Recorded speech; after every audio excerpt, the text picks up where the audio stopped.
யாராவது ஒருத்தர் கூப்பிட்டு வர முடியுமா ப்ளீஸ் எனக்காக? ஒரு ஒய்ஃபா, ஒரு ப்ரொடியூசரா, நடிகை நயன்தாராவை ஆடியோ லான்ச் கூப்பிட்டு வரது என்னால் முடியாது. என்னால் அப்போ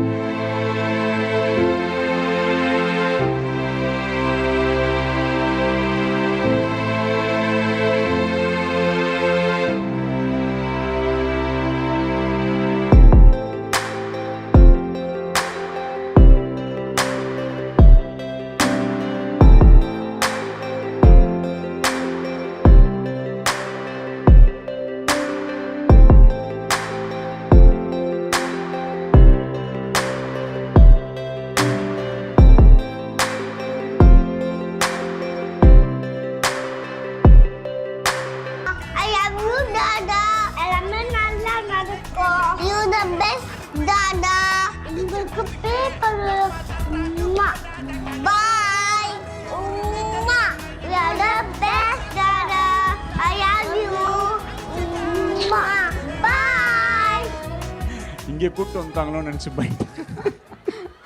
Title sponsors Max Gold, GT Holidays, Sri Varma, Udayam பருப்பு வகைகள் presents LIK pre-release event powered by Milky Mist Ice Creams. இந்த ஸ்டேஜ் வந்து எனக்கு ரொம்ப ஒரு இம்பார்ட்டண்ட்டான ஸ்டேஜ். ஏன்னா நான் இந்த ஸ்டேஜ் ப்ளஸ் என் வாழ்க்கையில் இருக்கிற இப்போ நான் இருக்கிற ஸ்டேஜ், இந்த ரெண்டு ஸ்டேஜுக்குமே வர்றதுக்கு எனக்கு ரொம்ப நான் சொன்னால் நம்ப முடியாது. ஆனால் நான் கஷ்டப்பட்டு தான் வந்திருக்கேன். ஏன்னா கடவுள் வந்து எல்லாருக்குமே ஒரு நல்ல வாழ்க்கையை வந்து ஆசீர்வாதமாக கொடுப்பாங்க.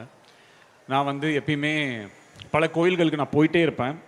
எனக்கு வந்து இன்னும் நிறையா கொடுங்கன்னு கேட்குறதுக்காக நான் நிறையா கோயிலுக்கு போக மாட்டேன். எனக்கு ஆல்ரெடி கொடுத்துருக்க சந்தோஷங்களையும் எனக்கு கொடுத்துருக்க அவ்வளோ விஷயங்களையுமே நான் வந்து நன்றி சொல்கிறதுக்காக தான் நான் எப்பயுமே கோயிலுக்கு போயிட்டே இருப்பேன்.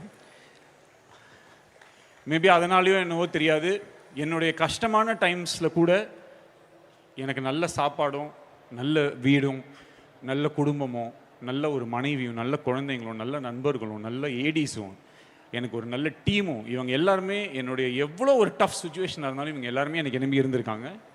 எனக்கு வந்து பாண்டிச்சேரியில் இந்த படம் எடுக்கணுன்றது என்னுடைய ஆசை. ஆனால் அன்றைக்கி டேட்டில் பாண்டிச்சேரிக்கு போய் ஒரு 4-5 நாள் ஸ்பெண்ட் பண்ணுறது கூட என்கிட்ட வந்து காசு இல்லை.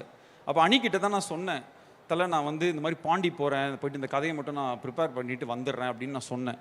சொல்லிவிட்டு அப்போ ஆக்சுவலாக எவ்வளோ 200-250 ருபீஸ் இருந்தது பஸ்ஸில் போகிறதுக்கு வச்சுருந்தேன். அவ்வளோதான் இருந்துச்சு. அப்போது நான் போயிட்டேன் பஸ்ஸில் போயிட்டேன்.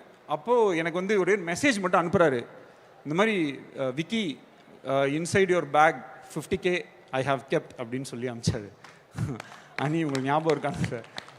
அன்றைக்கி வந்து 50,000 ரூபாய் பணத்தை எனக்கே தெரியாமல் என் பேக்கில் வந்து வச்சுட்டாரு. அப்போது அந்த பஸ்ஸு எல்லாம் போயிட்டு இருக்கும்போது அந்த பஸ்ஸு கம்பி ஃபுல்லாக வந்து என் டிஎஸ் இருந்துச்சு. என்னால் அந்த மொமெண்ட்டை லைஃப்பில் மறக்க முடியாது.